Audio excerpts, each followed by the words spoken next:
call you back into our time together. All right, one cool thing that goes on in the network, maybe.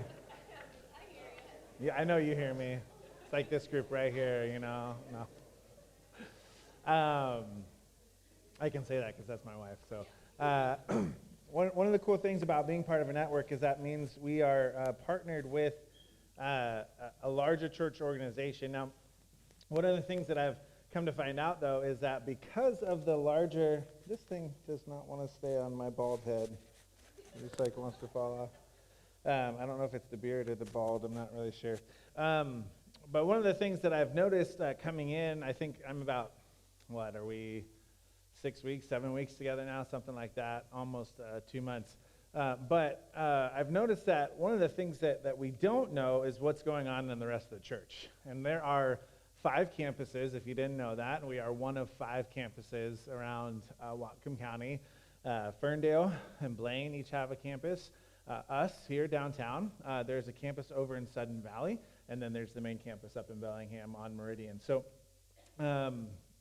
being part of a larger network means we're also part of a larger team that comes together around missions. And so missions in CTK Network isn't done individually by church. It's done within the whole organization. So all 5 churches come around and rally around the missionaries of CTK as a network. In the month of March usually is when Missions Month starts. But because Easter is really early this year, Easter actually falls in the month of March this year, they've pushed Missions Month 2 weeks early. So we are starting Missions Month today. Missions Month is 4 weeks long. And this year they've chosen as a network to partner with especially the African missions that CTK partners with. What I want to tell you is that there's these cool little catalog flyer things in the back. I only got 25 of them, so if you can kind of share them amongst you as family. But what you're going to see inside of here is the cool missions things that are going to go on that CTK is raising funds for just this month. I think there might be a slide, hopefully, before the video. Yeah. They're shooting to raise a grand total of $136,000 this year in Missions Month. As you can see, they want to feed 5,000 people, and that is $21,500. 10 homes for widows. Each home costs $750. I mean, when you think about it, we're trying to find a home in Bellingham. You're not going to find anything in Bellingham for $750, right? You can't even find really what they're building for these widows is not very much of a home compared to what we're thinking about. But for them, one of the things that you should know is that home ownership gives that widow and their family a lot of kind of ability to live within their culture. If they don't have a home, that widow, once they're widowed, they only have 2 options. They can either beg or they can prostitute themselves. To give them a home gives them stability where that widow can go then and work, have a place for their kids to be. So $750 to provide that. 10 medical clinics, 25 teacher gifts, 2 school buildings, and a youth leadership camp. So that's what they're trying to raise funds for. And then you can see how each one of these things is kind of broken up if you want to read this. One of the things, too, that you should know is the price of rice this year. What used to be $8 for a bag of rice that could feed a family for a month is now $40 in Africa. And so because of inflation since COVID, it's really taken a huge hit on the African community. So these are things that they're raising money for. We are raising money for. That's not me. Let's change my wordage, my verbiage too. Things that we are raising money for with our African mission teams. And then one of the other things that they're going to do during this month is they're partnering with each one of our campuses, and they're going to show us a video this week, and then we're going to have a couple people from our own campus share. But Missions Month, their overall theme is when one person says yes. Like, what happens when just one person says yes to either this initiative, or one person says yes to something here at downtown, or one person says yes to going overseas? What happens and what's the impact of that? And so we're going to start that when one person says yes with a video from the network today.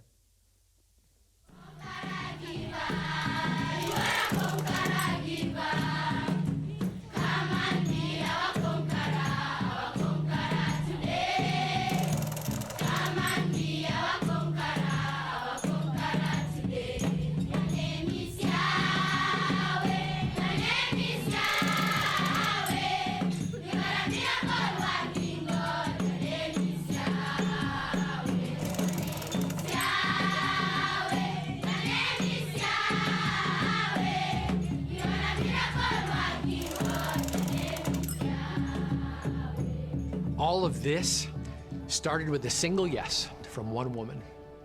If I was to describe Shirley Storm to anybody, I would say she was a scrappy, tenacious pioneer. Shirley was the very first secretary and receptionist at Christ the King Community Church. She'd been working for our founding pastor, Steve Mason, at their church over in Connell, Washington. When Steve came to Bellingham to pastor the church that would become CTK, Shirley was soon to follow. The reality is none of us in CTK would have a job today if it wasn't for Shirley Storm. And the reason we wouldn't have jobs is because in her spare time as the church secretary, Shirley literally set the foundation of CTK as she opened up the Whatcom County phone book and started calling every number one by one, inviting anyone who would answer to this new church that was starting, a place where there was forgiveness for the past and hope for the future. Shirley loved kids. And originally, some of her portfolios included the director of Fun Zones. She was in charge of Adventureland and the nursery. She absolutely loved helping kids learn the Word of God. So she was a pioneer in bringing the Awana program here to Christ the King. And back in the old days, she ran the staff and program on our on-site daycare called King's Kids. That was one of the very first outreaches Christ the King had into our community. But even more important than her love for kids was her love for orphans and widows, specifically those in underdeveloped nations around the world. So around 2003, Shirley shifted her focus to missions. And that's where I actually ran into Shirley and met her for the first time in a professional capacity. Shirley was one of those people who would do whatever it took in order to make sure that our missionaries were supported. In fact, there are legendary stories of Shirley strapping large amounts of American currency to her physical body and flying countless hours around the world to deliver that kind of support. Her philosophy was basically, who's going to suspect a grandma? So she was absolutely fearless when it came to taking money and support to our partners. Another thing that a lot of people don't know about Shirley is that she was fearless in a different sort of a way. She was not afraid to break all the rules. In fact, her philosophy was, it was easier to ask for forgiveness than permission. After I'd become lead pastor here at CTK, I remember one time Shirley came into my office and told me that she'd overspent her budget significantly. And with kind of a crooked grin on her face, after the shock wore off, she looked at me and said, "So, you're not gonna fire Grandma, are you?" And my answer was no. I'm not gonna fire Grandma. What I loved about Shirley is that she constantly brought the cause of missions in front of our church. She knew there was equal need around the world, but she also knew there was not equal access. And so Shirley was tireless and would often drive me crazy by asking me the question, "Grant, are you going to neglect the orphans and widows?" And then she would follow with this: "If you do neglect the orphans and widows, what you need to know is that God's hand of blessing on this church will disappear." So many things come to mind when I think of Shirley. The Tumaini House of Hope, the schools that we have in Africa, the feeding programs, the medical clinics, the work in Engekeret reaching the Maasai people. All of that comes back to one ferocious lady saying yes to God.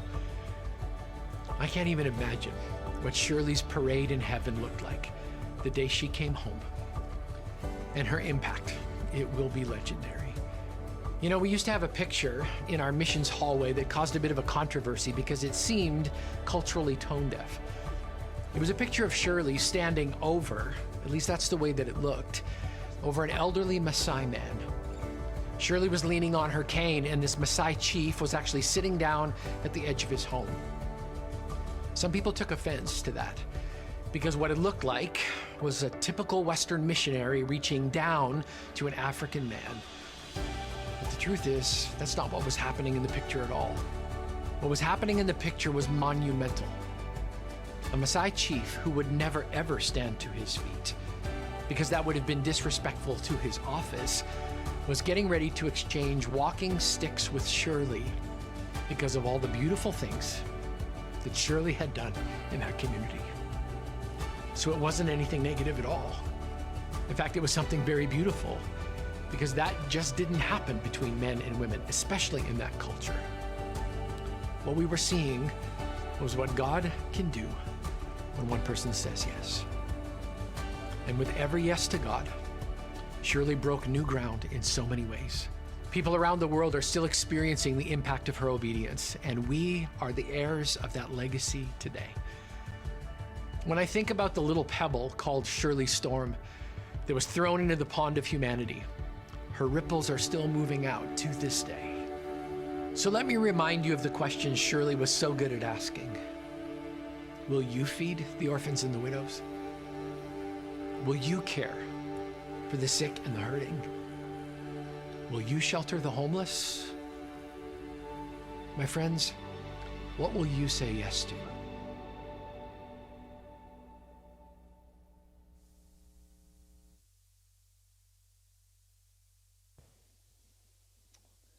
Father, as we consider what you have for us in this place today, as we consider your word, as we consider what it means to be the church, not only here in Whatcom County and America, but the church around the world, help us to listen deeply to your Spirit.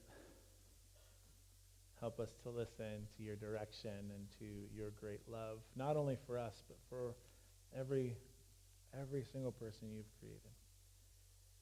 God, may that $136,000 mark between the 5 campuses, may that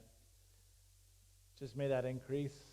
May it go even farther so that you would be glorified, that your kingdom would grow, and that your name would become famous, not only here in Whatcom County, but around the world. Amen. All right, you will see that when you go online to give, there is a new drop down for this month. It's a Missions Month drop down, so if you want to give to that, as you can see, it's one of those things. They're not asking that you give $750, but if you have $5, this is how they're planning to divvy up the money. And if there's anything beyond that $136,000, they will let us know how that's going to get spent. All right, let's get into the Word of God this morning for us. And we're going to be in Mark chapter 2. I think, let's see. Got too many things in one pocket. Let's see if I can get it out. Trying to new things again. Always. Let's see if it'll work. It did. Perfect. So far, we have seen Jesus as the Son of Man in this small little mini-series within the series of who is Jesus. Son of Man, friend of sinners, and the bridegroom. And those are the last 3 episodes, 3 stories that we've read in the book of Mark here. As we continue forward, I want to make sure that we are always laying the foundation back where Mark laid the foundation. I don't want us to forget, for 16 chapters, right? So there's 16 chapters in the book of Mark. It'd be really easy to get 16 chapters down the road. And if you think about 16 chapters, and we've been in chapter 2 for now 4 weeks. So if every chapter takes us 4 weeks, it's going to be a while, right? But I don't want us to forget where Mark was laying the foundation. And the foundation is that in the beginning of the good news about Jesus, who is Jesus? Jesus is the Messiah, the Son of God. Mark wants us to always remember who Jesus is, and he's going to continue building upon that foundation so that we understand who Jesus is, and so that by the end of the 16 chapters, which, by the way, just also remember, Mark didn't write 16 chapters. Mark wrote 1 letter, and it was a really long letter. I can't imagine sitting there and writing a letter like this. And this is actually the shortest of the Gospels, right? So he sat and he wrote all these things over time, but he always was coming back to Jesus, the Messiah, the Son of God, and he's building this foundation. And I want us to remember that throughout the 16 chapters, that's what he's trying to get the point across to us. So here, in Mark chapter 2, picking up in verse 23, one Sabbath, Jesus was going through the grain fields, and his disciples walked along they began to pick some heads of grain. The Pharisees said to him, "Look, why are they doing what is unlawful on the Sabbath?" So he, being Jesus, answered, "Have you never read what David did when he and his companions were hungry and in need? In the days of Abiathar, the high priest, he entered the house of God and ate the consecrated bread, which is lawful only for priests to eat, and he also gave some to his companions. And then he said to them, the Sabbath was made for man, not man for the Sabbath, so the Son of Man is Lord even of the Sabbath." Today, we see that Jesus is Lord of the Sabbath. Now it says 2:23 through 3:6. Well, I didn't read all the way through 3:6 because next week, guess what? Jesus is also the Lord of the Sabbath. So it's 2 weeks of him being the Lord of the Sabbath. But this week, we're going to jump into one of two things: the Sabbath as theology and the Sabbath in practice. So today we're going to talk about Sabbath as theology. Theology just meaning the study of God. So studying to get to know who God is, right? So there's a theology about the Sabbath, but then there's also the Sabbath in practice, what that actually means.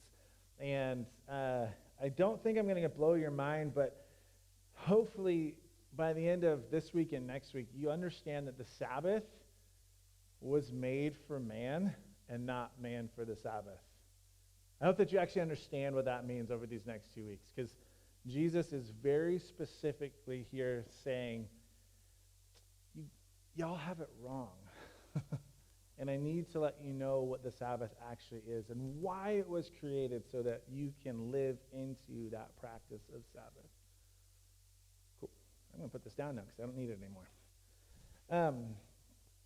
As we jump in to this passage in particular and then into the Sabbath or the theology of Sabbath, there's just a few things I want to point out here real quick.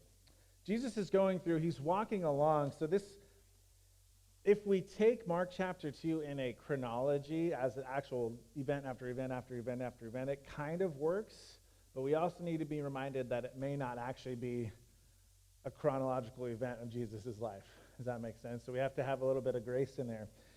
But it works because he's on the Sabbath, he's walking along with his disciples, and they begin to pick some heads of grain. Now, for the Pharisees, there's actually two things wrong here. According to the Pharisaical tradition, you couldn't walk more than 800 meters without breaking a Sabbath law. Now, 800 meters, that's not very far. And then what happens if you get to 800 meters and you're like, I'm not home yet? Right? Do you just stop there the rest of the day until the sun goes down? Right? So there were some real stipulations put on the people, and it wasn't put on the people by the Lord. These were stipulations put on the people by other people. And then they begin to pick some heads of grain. So as you're walking along, and it could have been a number of things. We tend to think they were going through a wheat field and they were picking, well, it could have very easily just been a whole head of corn. It could have been any of the Greek here doesn't actually tell us what kind of grain it was. It could have been any kind of grain.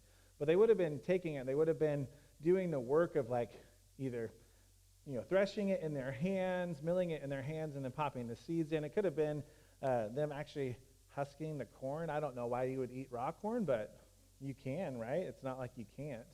And so they were doing some sort of work on the Sabbath. Well, if we go back into the law that they were trying to put more regulations around, it says even on the Sabbath, even during harvesting and threshing season, you still need to take Sabbath.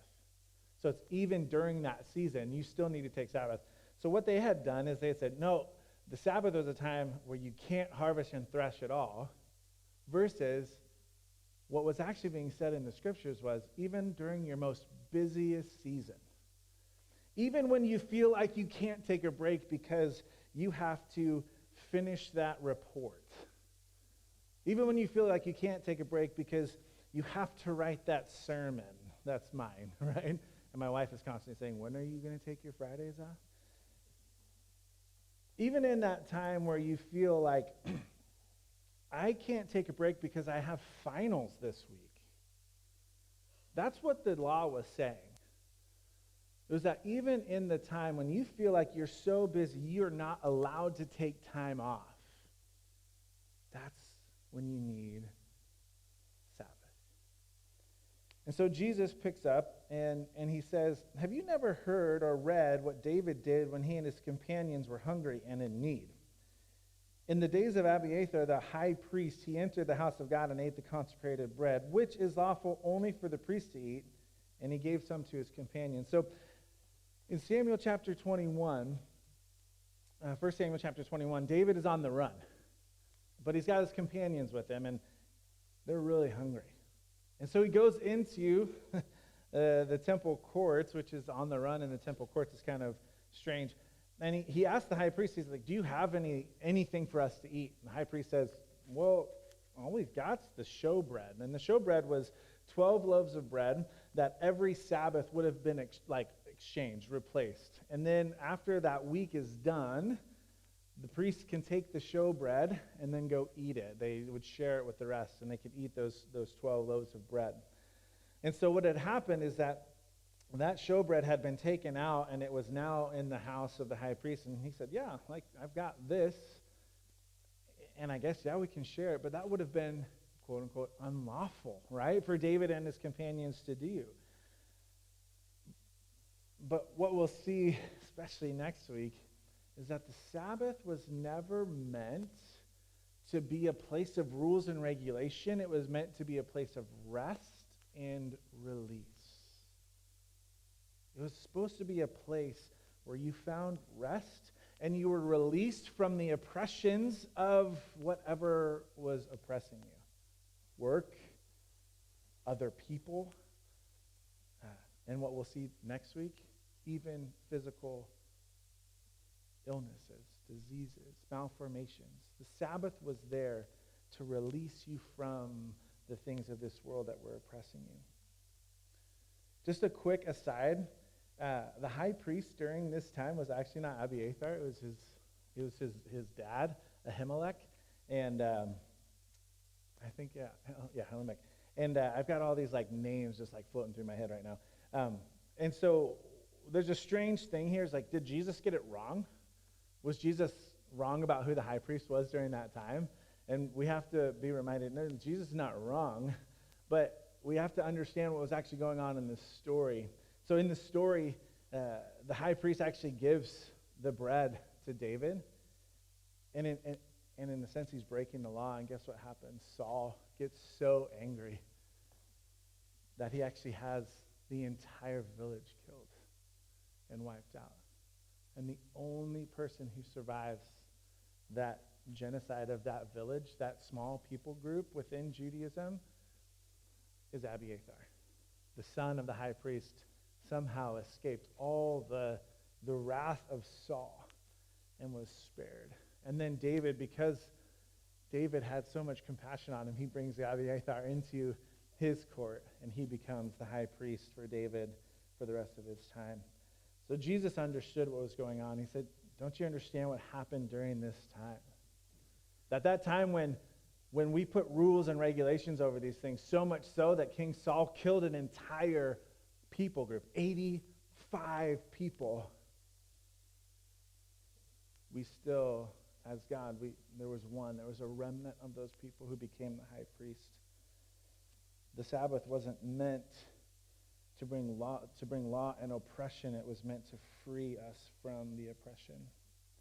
So then in verse 27, Jesus says, the Sabbath was made for man and not man for Sabbath. And so the Son of Man, we've already seen that title, is now the Lord even of the Sabbath. Jesus would have been claiming deity right in that moment.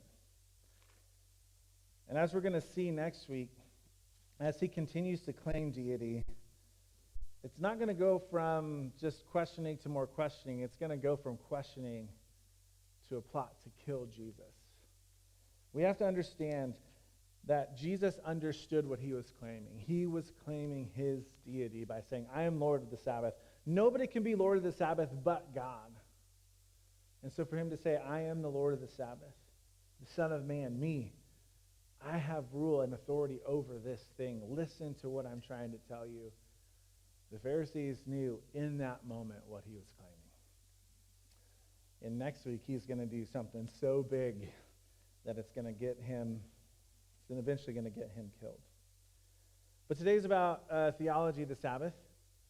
And we're going to go real quick through the rest of our time. In Exodus chapter 20, we get the scene of Moses had gone up onto the mountain, and he was communing with God, and God writes down these 10 sayings for Moses to bring back on tablets. We call them the 10 Commandments, right? In the 10 Commandments, the fourth, as we count them, the fourth is to remember the Sabbath day by keeping it holy. 6 days you shall labor and do all your work. And this is in Exodus chapter 20, starting verse 8. But the seventh day is a Sabbath to the Lord your God. On it you shall not do any work, neither you nor your son or daughter, nor your male or female servant, nor your animal, nor any foreigner residing in your towns. And this is the reason why. For in 6 days the Lord made the heavens and the earth and the sea and all that is in them, but he rested on the seventh day. Therefore the Lord blessed the Sabbath day and made it holy. And then in Deuteronomy, as he gives the 10 Commandments again, instead of because the Lord made the heavens and the earth and all that's in them in 6 days and rested on the seventh, the reason why they're supposed to keep the Sabbath holy in Deuteronomy is because God had seen them in their enslavement in Egypt and had rescued them. So there's two reasons why the Sabbath is so important. One, God's creator of all things. And if he created in 6 days and rested on the seventh, that is the reason why we keep that same system going. But what the rest was never a rest to bring oppression on people. It was a rest to bring people out of oppression. And then, because of the slavery that he saw them in, by the way, slavery in Egypt, guess what it wouldn't have allowed them to do? Sabbath. For 400 plus years, the people of Israel, who were supposed to be marked by a Sabbath rest, never got it. And God said, hey, remember that you once were slaves in Egypt and I brought you out of that. And for that reason, keep the Sabbath day holy. It was never meant to bring oppression on people. It was meant to free people from oppression. So I thought to myself, if there's all these rules and regulations about the Sabbath that the Pharisees keep, blaming Jesus for breaking and his disciples, it must be written in the law then, right? I started digging and started digging and started digging. I'm like, okay, there are 39 books in the Hebrew Scriptures. There must be at least one parameter, a law there that Jesus is breaking that would get him in trouble. There's got to be something here that I can hold on to, hang my hat on, that says Jesus did this wrong, because they would have understood the Scriptures better than I do. Because remember last week when I told you this, that by the age of 13, if you were following a rabbi, by the age of 13 you had the whole Torah, which is the first 5 books, completely memorized. And then by the age of 17, if you were still following that rabbi, you would have all 39 books of the Hebrew Scriptures memorized. So if they haven't memorized and they're teaching it, they would know, right, if it was written down. Taking a long time, you're saying, yeah, get to the point. That's the point. 39 books. And not a single thing that would put parameters of oppression on the Sabbath. There are a couple times in the 39 books that say things like I had mentioned earlier in the sermon, that even during your hardest season, even during the harvesting and the threshing, take Sabbath. Remember the Sabbath and keep it holy. It does say that no one shall work on those days. We do go back to the Exodus, and they get manna. And what does God tell them to do on the sixth day? Gather twice as much, so on the seventh, you don't need to go out and gather. And that's all there is there. God is saying to them, even in that moment, go out and gather twice as much on the sixth, so that it's a remembrance to trust me and rest in me on the seventh. And those people who went out on the seventh day the first time, and they found nothing, remember what they went? They went back and complained to Moses. He's like, didn't I tell you to gather as much? Go back to your homes. You're going to see that you have enough for today. It was about being freed from the oppression of having to work for your food and trusting that God had already provided.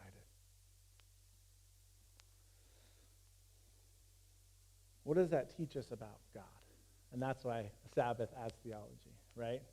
Sabbath is supposed to teach us something about God. Next week, it's a Sabbath as practice, because I really want to get into this idea of rest and release, freedom from oppression, and what the Sabbath is meant to do for us. But I don't think we can truly understand the Sabbath as release until we understand how the Sabbath teaches us about God.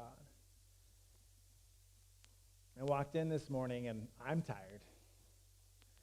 I'm tired because I told Jamie yesterday, I was like, okay, I'm going to spend like 2 or 3 hours out in the garden, and we're going to get this thing cleaned up and get ready so it looks pretty, so when we take pictures and all that kind of stuff. And 7.5 hours later, without a lunch break, we came back in.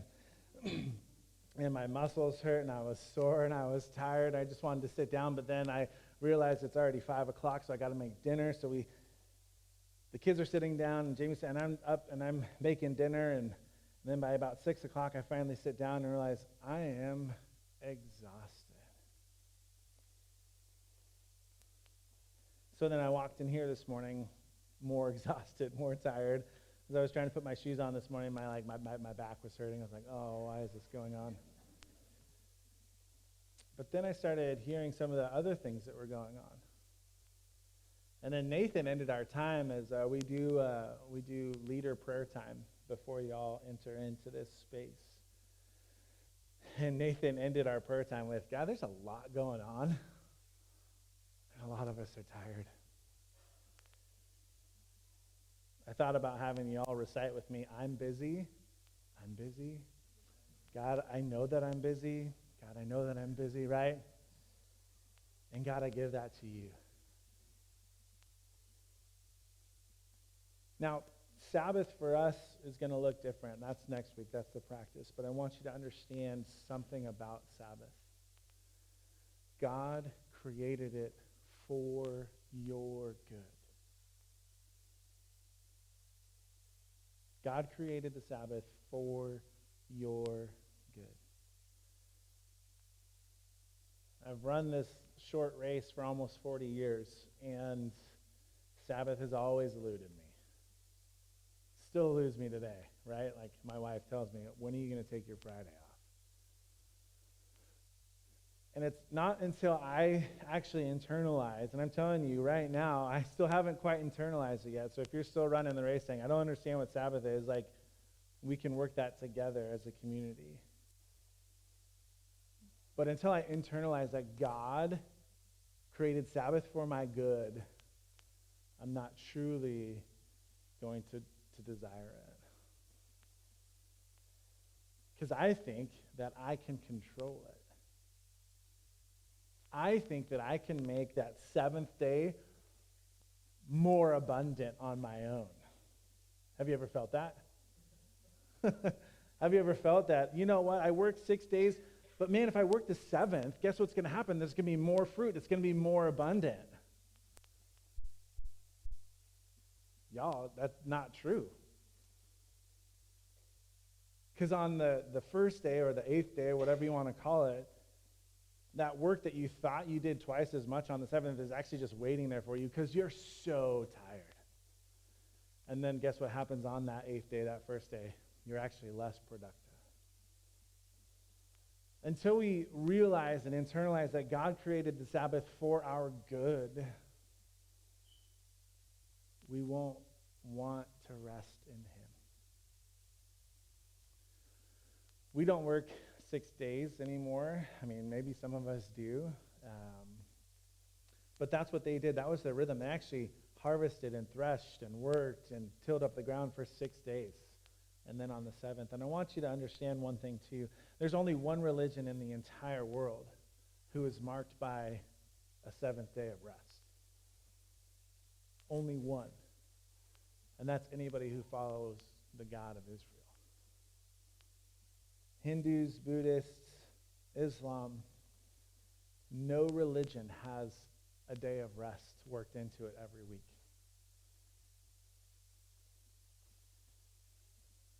If I can drive this point home, God created the Sabbath for your good. In that, he wanted you to trust him.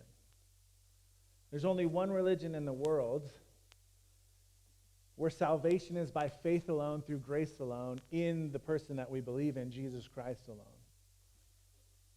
Again, not Buddhism, not Hinduism, not Islam, not any Eastern religion, not any New Age religion now. All of them are by works.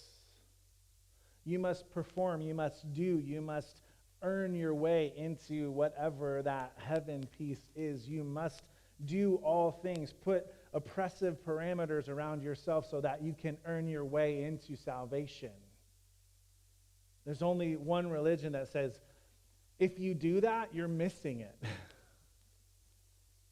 And I'm not saying we don't have things that we need to do and we need to follow. There are things that we need to do. There's things that we need to do to help discipline ourselves. But none of those disciplines are what are going to get us into heaven. None of those disciplines are what are going to eventually get us into that eternal place of Sabbath and rest. And so what God did is he said, hey, guess what? I want you to put into rhythm, into your daily lives, the reminder that you can't do it on your own. I want you to put into your regular rhythm, into your daily life, the reminder that without me, there is no abundance. I want you to put it into your daily life and daily reminder that if you keep trying to strive after perfection or strive after earning that thing, you won't get it because you're going to get so tired.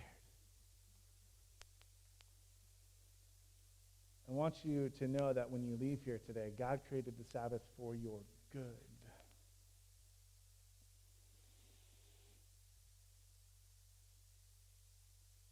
What does it look like for you to rest in him? If Sabbath teaches us anything, it's that we have a good God.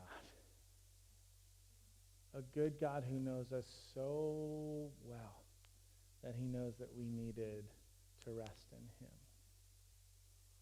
him. And a good God who knows us so well that we needed to build a rhythm into our life to be reminded to trust him.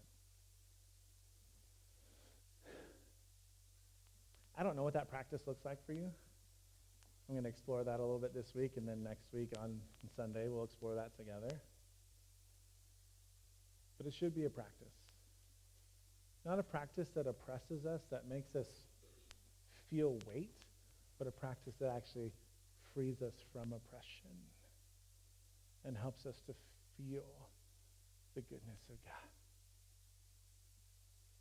The Sabbath was made for man, not man for the Sabbath, because our God is good and he made the Sabbath good for you. So this week, as we explore that in our minds and in our hearts, be thinking, what does that look like in my life? And by the way, if it looks the same as your neighbor, that's fine. If it looks different than your neighbor, that's also fine. My Sabbath is Friday, and that's because, or at least my supposed Sabbath, my planned Sabbath, it always gets waylaid by my own selfishness. That's Friday. Yours might be Saturday. Yours might be Sunday. And maybe Wednesday. I don't know.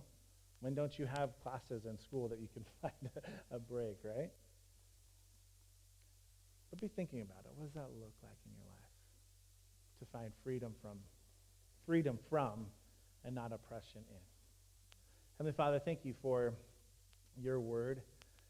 Thank you for teaching us more about you through these things, through the practices I know that Sabbath is a practice. It's something that we have to actually practice and be informed by and be formed in, just like singing and prayer and fellowship and all the other practices of Christian life.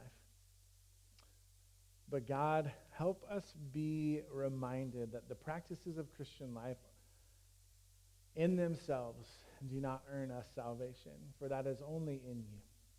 And that's really what Sabbath is supposed to be about. It's about living with you in that rest and in that release. Thank you for your Son, Jesus Christ, who has given us the ultimate hope of Sabbath with you. It's in your name we pray. Amen. The worship team can start moving their way up. I just want to remind you, and I think I'm going to try to do a little bit better this week, remind you that there is prayer during this time. Sometimes the songs are a little bit, more reflective. Sometimes they're a little bit more upbeat. But during this time, there is prayer. Not sure I see who I'm supposed to see, which is fine. Okay, so I will be your prayer partner today. And I'll just go stand over there. But during this time, as we sing 2 more songs, these carpets are a good place for you to come and kneel, to come sit, to come lay down prostrate if you want to. It's a place for you to inhabit this space of prayer and reflection back after the sermon and during singing. You can come and pray with me. I'd love to pray with you over here in the front.